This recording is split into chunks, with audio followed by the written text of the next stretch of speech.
پارہ نمبر ہے 15، رکوع نمبر ہے 20، سورہ کہف، اور آیت نمبر آج ہم پڑھیں گے 54، 55 اور 56۔ اعوذ باللہ من الشیطان الرجیم، بسم اللہ الرحمن الرحیم۔ وَلَقَدْ صَرَّفْنَا فِي هَذَا الْقُرْآنِ لِلنَّاسِ مِنْ كُلِّ مَثَلٍ وَكَانَ الْإِنسَانُ أَكْثَرَ شَيْءٍ جَدَلًا وَمَا مَنَعَ النَّاسَ أَن يُؤْمِنُوا إِذْ جَاءَهُمُ الْهُدَى وَيَسْتَغْفِرُوا رَبَّهُمْ إِلَّا أَن تَأْتِيَهُمْ سُنَّةُ الْأَوَّلِينَ أَوْ يَأْتِيَهُمُ الْعَذَابُ قُبُلًا وَمَا نُرْسِلُ الْمُرْسَلِينَ إِلَّا مُبَشِّرِينَ وَمُنذِرِينَ وَيُجَادِلُ الَّذِينَ كَفَرُوا بِالْبَاطِلِ لِيُدْحِضُوا بِهِ الْحَقَّ وَاتَّخَذُوا آيَاتِي وَمَا أُنذِرُوا هُزُوًا۔ اللہ تبارک و تعالیٰ ارشاد فرما رہے ہیں، وَلَقَدْ صَرَّفْنَا، اور البتہ تحقیق، وَلَقَدْ، اور البتہ تحقیق، صرفنا، کھول کھول کر، پھیر پھیر کر بیان کی ہم نے، فی ھذا القرآن، اس قرآن میں، للناس، لوگوں کے لیے، من کلی مثل، ہر طرح کی مثال۔ اللہ تبارک و تعالیٰ کیا فرما رہے ہیں کہ ہم نے ہر انسان کے لیے ہر طرح کی مثال کھول کھول کر بیان کی۔ وَقَانَ الْإِنسَانُ أَكْثَرَ شَيْءٍ جَدَلًا، اور انسان ہے اکثرا، بہت زیادہ، شیءٍ جدلا، جھگڑا کرنے والا۔ انسان جھگڑالو ہے۔ اس آیت مبارکہ کو بعد میں سمجھیے گا، پہلے آگے ترجمہ دیکھ لیے۔ اللہ تبارک و تعالیٰ فرماتے ہیں، وَمَا مَنَعَ النَّاسَ، اور نہیں روکا لوگوں کو، اس بات سے کہ وہ ایمان لائیں، اذ جاءہم الہدیٰ، جب کہ آ گئی ان کے سامنے ہدایت، وَيَسْتَغْفِرُوا رَبَّهُمْ، اور استغفار کریں اپنے رب سے، إِلَّا أَن تَأْتِيَهُمْ سُنَّةُ الْأَوَّلِينَ، مگر یہ کہ آ گیا ان کے پاس سنت الاولین، پہلے لوگوں کا راستہ، أَوْ يَأْتِيَهُمُ الْعَذَابُ قُبُلًا، یا آ جائے ان کے سامنے عذاب۔ وَمَا نُرْسِلُ الْمُرْسَلِينَ، اور نہیں بھیجتے ہم مرسلین یعنی انبیاء علیہم السلام کو، الا، مگر وہ خوشخبری دینے والے ہوتے ہیں اور ڈرانے والے ہوتے ہیں، اور جھگڑا کرتے ہیں وہ لوگ جنہوں نے کفر کیا، بالباطل، باطل کو لے کر، لیدحضوا بہ الحق، تاکہ مٹا دیں وہ اس کے ذریعے سے حق کو، واتخذوا آیاتی، اور بنایا انہوں نے میری آیات کو، وما، اور ان چیزوں کو جن کے ذریعے سے ان کو ڈرایا گا، ہزوا، مذاق۔ میرے دوستو، یہ ان آیات مبارکہ کا ترجمہ ہے۔ اللہ تبارک و تعالیٰ نے ان آیات میں، تین آیات میں، تین باتیں بیان فرمائی ہیں۔ وَلَقَدْ صَرَّفْنَا فِي هَذَا الْقُرْآنِ لِلنَّاسِ مِنْ كُلِّ مَثَلٍ وَكَانَ الْإِنسَانُ أَكْثَرَ شَيْءٍ جَدَلًا۔ اس آیت مبارکہ میں اللہ تبارک و تعالیٰ جو بات ہم لوگوں کو سمجھانا چاہ رہے ہیں نا، وہ یہ ہے کہ انسان کو جتنا کھول کر وضاحت کے ساتھ بیان کرتے ہیں، اتنا انسان جھگڑا کرنے لگ جاتا ہے۔ نہیں سمجھے بات؟ ایک آدمی نے کوئی مسئلہ آ کر پوچھا، آپ اس کو مسئلہ بتائیں گے، وہ کہے گا جی تھوڑی سی اور وضاحت کر دیں۔ آپ نے وضاحت کر دی، وہ کہے گا جی اس میں یہ مسئلہ ہے۔ آپ اور کریں گے، وہ کہے گا اس میں یہ مسئلہ ہے۔ آپ یہ اور کریں گے، وہ، یعنی جتنی آپ وضاحت کرتے چلے جائیں گے، اتنا وہ آگے سے نئے اعتراضات کرتا چلا جائے گا۔ اس آیت مبارکہ سے یہ بات سمجھ میں آتی ہے۔ اس لیے اللہ تبارک و تعالیٰ نے نبی محترم صلی اللہ علیہ وسلم سے پہلے جتنی بھی امتیں آئی ہیں، جب انہوں نے اللہ تبارک و تعالیٰ سے معجزات کا مطالبہ کیا، اللہ رب العزت نے پہلے ہی فرما دیا، مانو گے تو ٹھیک ہے، نہیں مانو گے تو عذاب میں مبتلا کر دی جاؤ گے۔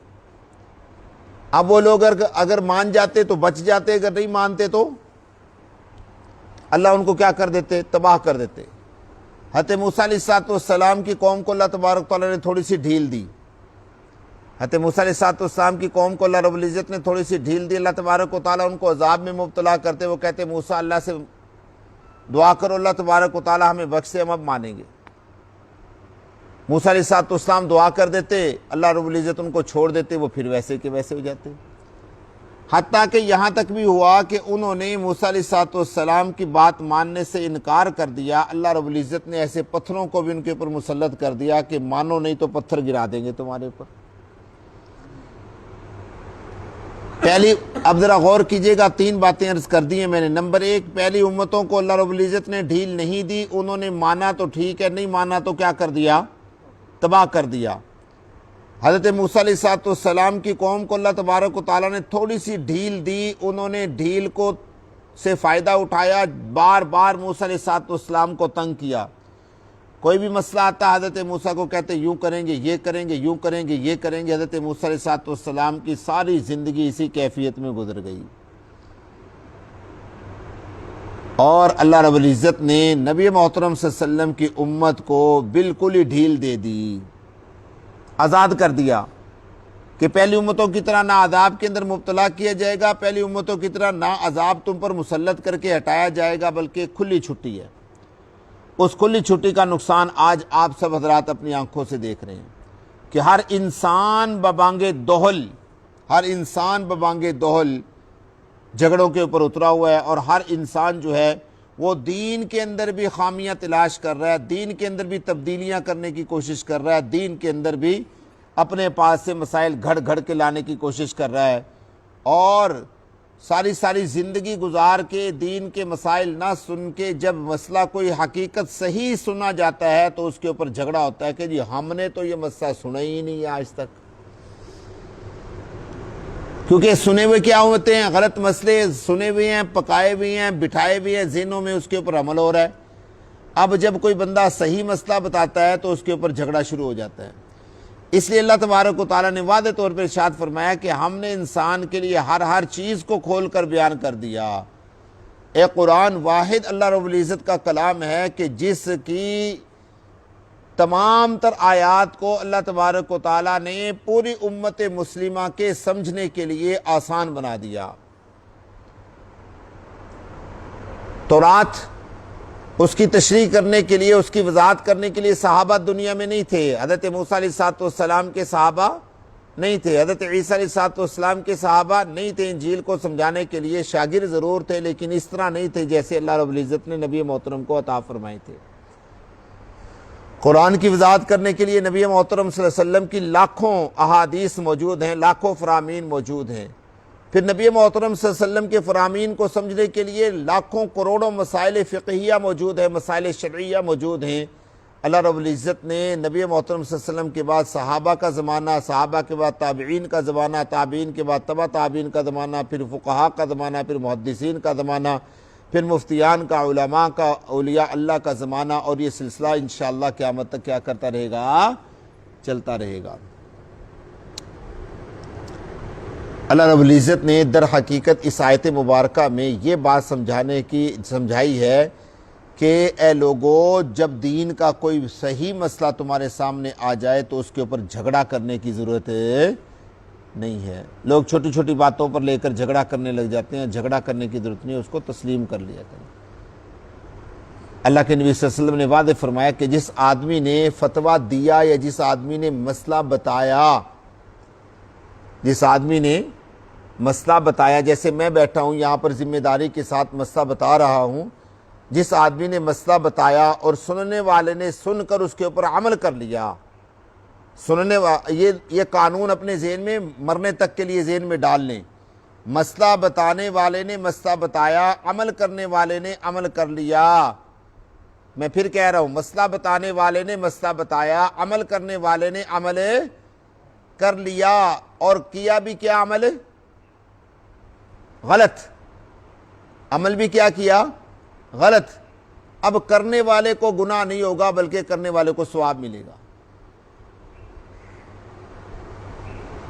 یہ قانون میں نہیں بیان کر رہا، یہ نبی محترم بیان فرما رہے ہیں۔ یہ کوئی میرا مسئلہ نہیں ہے کہ آج 1500 سال کے بعد مفتی عمر دراز اس مسجد میں بیٹھ کر یہ قانون بیان کر رہا ہے۔ یہ آج سے 1500 سال پہلے مسجد نبوی کے اندر میرے نبی نے قانون بیان کیا تھا۔ اللہ کے نبی فرماتے ہیں کہ اگر عمل کرنے والے نے عمل کر لیا، عمل کرنے والا گناہگار نہیں ہوگا، بتانے والا گناہگار ہوگا۔ جس بندے نے مسئلہ بتایا ہے وہ گناہگار ہے، قیامت والے دن اس کی پکڑ ہوگی۔ ہاں، اگر عمل کرنے والا سمجھدار ہے، وہ سمجھتا ہے کہ یار نہیں، بیان کرنے والے سے یہاں پر سکم ہو گیا ہے، وہ اس کی تحقیق کر لیتا ہے اور پھر اس کو صحیح مسئلے کا پتہ چل جاتا ہے کہ یار صحیح مسئلہ تو یہ ہے، اس کے باوجود وہ اسی مسئلے پر عمل کرتا ہے جو بتانے والے نے بتایا، پھر بتانے والا گناہگار نہیں ہوگا، پھر عمل کرنے والا گناہگار ہوگا، کیونکہ اس کو اصلی مسئلے کا پتہ چل گیا ہے۔ اور دوسری جو بات اللہ تبارک و تعالیٰ نے بیان فرمائی ہے دوسری آیت مبارکہ میں، اس کو ذرا سمجھیں۔ اللہ رب العزت فرماتے ہیں کہ وَمَا مَنَعَ النَّاسَ أَن يُؤْمِنُوا، جب لوگوں کے سامنے ایمان آیا، لوگ رکے نہیں ہیں کہ لوگ رک جائیں ایمان لانے سے، نہیں، لوگوں کے پاس ایمان آیا، لوگوں کو چاہیے تھا کہ لوگ ایمان لاتے، لوگ اللہ تبارک و تعالیٰ سے توبہ اور استغفار کرتے، لیکن لوگ ایمان نہیں لائے، لوگوں نے توبہ اور استغفار نہیں کیا۔ کیوں نہیں کیا؟ انہوں نے دو باتیں سامنے رکھی۔ ایک بات تو سامنے یہ رکھی، ان تأتیہم سنت الاولین او یاتیہم العذاب قبلا، کہ ہم اس وقت تک ایمان نہیں لائیں گے جب تک ہم اپنی آنکھوں سے عذاب کو اترتا نہ دیکھ لیں، جب تک ہم اپنی آنکھوں سے عذاب کو اترتا نہ دیکھ لیں۔ سوال یہ ہے کہ اللہ تبارک و تعالیٰ کا جب عذاب آتا ہے بندے کو موقع ملتا ہے؟ بولے جی، بندے کو کبھی موقع نہیں ملتا۔ اس لیے رسول محترم صلی اللہ علیہ وسلم نے فرمایا کہ اپنے ایمان کی تجدید کرتے رہا کرو۔ بندے کو تو مرنے کا موقع نہیں ملتا، عذاب تو دور کی بات ہے، بندے کو تو مرنے کا موقع نہیں ملتا کہ انسان مر رہا ہے اور انسان کو سمجھ آئے، کیا پتہ انسان کو مرنے سے پہلے میرے ساتھ کیا ہونے والا ہے، اور کیا پتہ انسان کی کس قدم کے اوپر موت آنے والی ہے۔ چند لمحے بھی نہیں لگتے انسان کو مرتے وقت۔ خوش نصیب ہوتے ہیں وہ لوگ جن کو مرنے سے پہلے پتہ چل جاتا ہے کہ یار میں اب دنیا سے جانے والا ہوں۔ تو اس لیے اللہ رب العزت نے فرمایا کہ تم لوگ اس وجہ سے رک گئے ہو کہ تمہیں پہلے لوگوں کے طریقے دکھلائے جائیں کہ پہلے امتوں کے اوپر عذاب کیسے آیا تھا، یا تمہیں خود عذاب دکھلایا جائے تو ایمان لاؤ گے تم۔ اور تیسری آیت مبارکہ میں اللہ رب العزت نے یہ بات ارشاد فرمائی ہے کہ ہم نے یہ جو انبیاء علیہم السلام کو بھیجا اسی مقصد کے لیے بھیجا تاکہ تمہیں بتا دیں کہ اللہ کا عذاب آنے والا ہے۔ وہ انبیاء خوشخبری سنانے کے لیے تمہارے پاس آتے ہیں، لیکن جھگڑا کرنے والے جھگڑا کرتے ہیں اور مذاق اڑاتے ہیں دین کا اور دین والوں کا۔ جھگڑا کرنے والے کیا کرتے ہیں؟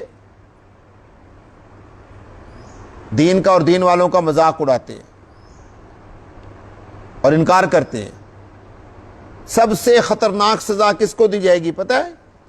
قیامت والے دن، یعنی وہاں پر اللہ تبارک و تعالیٰ کی سزا کی انتہا ہوگی، اس سے آگے اللہ رب العزت نے سزا نہیں بنائی ہے، یہ بھی ذہن میں رکھیے گا۔ سب سے خطرناک ترین سزا ان لوگوں کو دی جائے گی جو دین کا اور دین والوں کا مذاق اڑاتے ہیں، اور اس کا تذکرہ اللہ رب العزت نے قرآن میں فرمایا، کہیں اللہ کے نبی نے حدیث میں نہیں فرمایا، کہیں کسی مفتی اور عالم نے بیان نہیں کیا، بلکہ اللہ قرآن میں واضح طور پہ ارشاد فرماتے ہیں وَنَادَى أَصْحَابُ النَّارِ أَصْحَابَ الْجَنَّةِ أَنْ أَفِيضُوا عَلَيْنَا مِنَ الْمَاءِ أَوْ مِمَّا رَزَقَكُمُ اللَّهُ، کہ جب جہنم والے جنت والوں سے کہیں گے کہ ایک قطرہ پانی کا ہمیں دے دیں، ایک قطرہ پانی کا ہم دے دیں، تو جنت والے کہیں گے کہ اللہ رب العزت نے تمہارے اوپر پانی بھی حرام کر دیا اور رزق بھی تمہارے اوپر حرام کر دیا۔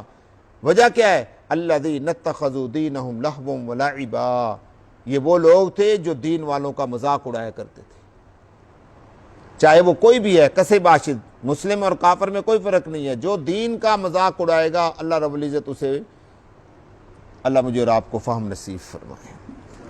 ہمارے پراچا صاحب، ان کے بیٹے کے لیے خاص طور پہ دعا فرمائیں جی اللہ تبارک و تعالیٰ ان کی مغفرت فرمائے، اللہ ان کے درجات کو بلند فرمائے۔ ان کے دوسرے بیٹے بیمار ہیں بیچارے، ان کے لیے بھی دعا فرمائے، اللہ ان کو صحت عطا فرمائے۔